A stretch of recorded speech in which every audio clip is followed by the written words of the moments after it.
is ostensibly a documentary, but it is a very singular documentary in that it weaves the poetic voiceover of Faru herself with a very interesting form of montage that depicts the everyday life of the people inhabiting the colony, which includes classrooms for children, some of the medical treatments, but most of all, it's the kind of ordinary, everyday, often play that people are doing, experiencing in the leper colony. It's the quality that I've been trying to describe it, and some other films, and this is part of what some of the research I'm doing with PhD, in fact, which is a film PhD, is this quality of magnificence, which is something that I think is present in The House is Black and some other film, particularly in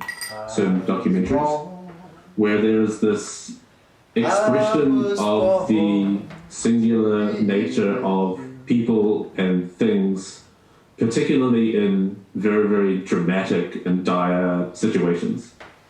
And so the film doesn't offer any solutions. It's not a kind of like, these are the things we need to do to make leprosy disappear from the country. It's sort of like a very direct confrontation, a compassionate confrontation with existence, with ordinary, everyday existence. She ends up adopting 2 children from... She does, yeah. So she herself was incredibly moved by what she witnessed. Mm-hmm. And that quality of bearing witness to your actuality, but doing so in a very poetic way. So I think this is a film that is a great monument to the poetic capacity of the documentary moving image. The connection to poetry, I think, is interesting and brings us kind of right back, I think, to some things which were shared early on when we were kind of coming up with Crossings, and this group show was Millie brought along an essay by Ashley Young, who's a poet, who's published through the DUW Press, titled Bones, which is about it's this kind of story about a boy with a rare bone condition, and he is growing the second set of bones, a second skeleton which grows around him, and every time he's injured he grows a new bone, and the bones are growing in places where they shouldn't, so it was kind of protecting him but ends up killing him in the process. And I think those and Ashley actually came along and wrote a response to the exhibition, which she read out at the opening of the exhibition, which she titled Magic Eye.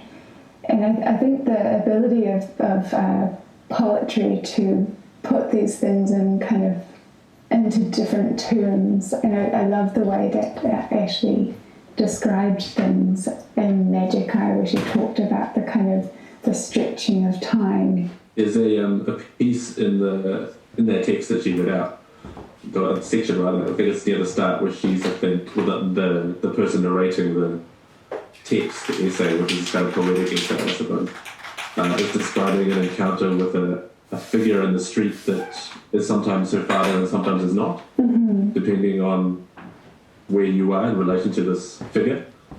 And the way that she describes this quality of the magic eye, which obviously refers to those 90s images of sort of fractal depictions that you have to sort of squint at to reveal some hidden depiction. They're called autostereograms. Autostereograms is a technical term, right? Mm-hmm. But it's that moment where, in this encounter with a figure in the streets, she says, where feeling suddenly rearranged itself. Mm-hmm. And I very much like that idea that at any given moment, an encounter could take place where feeling is transformed.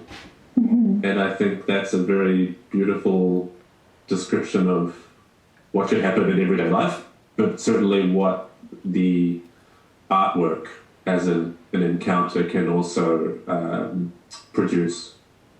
And, putting works into conversation, as exhibitions do, putting works in conversation around a theme. you get these kind of bouncing off and these ideas which you'd just never see in any other way if those works weren't drawn together. Yeah, I think the quality of becoming public is a really important part of the whole dynamic. Like these photos that were produced in 2017, so quite a long time ago, and this is more or less their first public showing.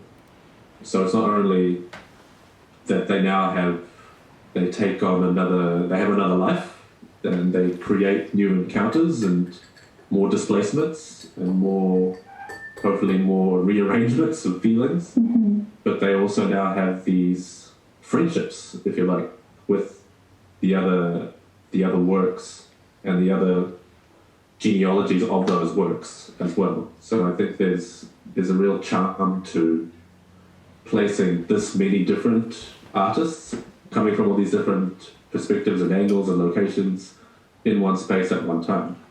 I think that's probably a really nice comment to end on. Just, very flattering actually, because we hope that's what will happen. Yeah. Well, thank you for being part of the first episode of Laundry Day, and we're looking forward to the screening on the 28th, so come along to that at 6 p.m. at the Adam Art Gallery. Okay, thank you. Cool, thanks Sophie. You can visit Crossings at the Adam Art Gallery Te Pātakatoi between 19 June to 22 August, or view online at www.adamartgallery.org.nz.